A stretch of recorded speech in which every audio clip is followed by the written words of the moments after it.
So I'd seen an article on Ars Technica talking about developer primarily on Steam called Digital Homicide that I've heard um, Jim Sterling talk about a couple times, where they'll put out these bad products, like not even bad products, just like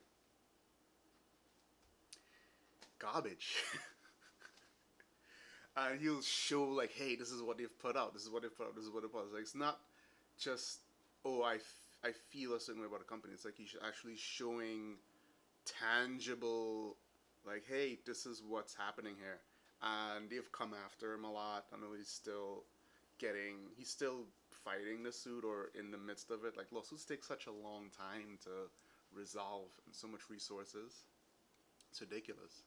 So they apparently that same company is going after about 100 Steam users for 18 million to kind of like, hey, they're you know talking bad about our product, and they want to release their information and stuff like that. That's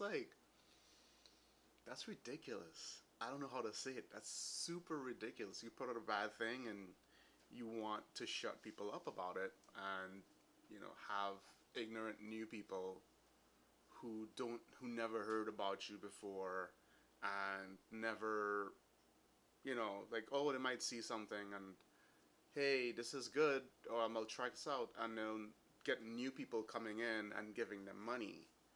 And I'm glad Steam is taking some steps to, like, took the step of saying, hey, Digital Homicide, you can't put out games on our platform anymore because you're hostile to our users, which is something that's good. Like, you're standing up for something, but it was just a big mess because some users will go overboard. They'll say, hey, you should die. I'm gonna kill all the devs and stuff like that. That's a little OD, and that's the thing about it. If someone does you wrong, like, I remember, if someone does you wrong, right, and you overreact or you get belligerent or you start shouting profanity, like, you lose a lot of credence at the same time. I remember when I was in, like, going to school in Trinidad, and this dude was like, "Oh, I'm gonna fight you. I'm gonna fight you." I'm like, "Why are we fighting? We were like cool last week."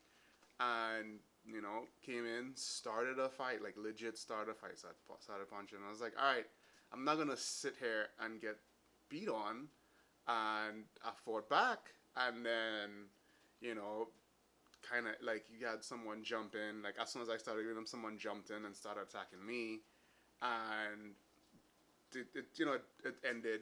And then I was like, okay, that happened. And then someone from my class was like, hey, I'm gonna tell the thing about it. I'm like, yo, please don't. It's not a big deal. It told, and we both got in the same amount of trouble, got the same punishment, and we were like class suspended. Like, we had to come to school and sit in a room together. And we were like, oh, blah blah blah blah blah. It was like it's like we just had to, like, we had, like, the fight had to happen, but got in the same trouble, got in the same. It's like, oh, you shouldn't have hit him back. I'm like, are you kidding me? Like, you serious? Like, that's how it is? I'm supposed to just sit here, get beat up, and then come to you after with my busted face and say, hey, this guy did this to me. But I see how it is. I was like, all right, I'll learn from that. It's like, really, if I fight back, I'm gonna get in trouble. The same amount of trouble. The same amount of trouble. All right, I see how it is. And it's even worse online. Like, you, as soon as something happens. So there's no real winners here, but thanks Steam for finally grabbing that, taking it down, protecting your users, or showing that you protect your users, because um, it's not good. It's not good. I'll say that.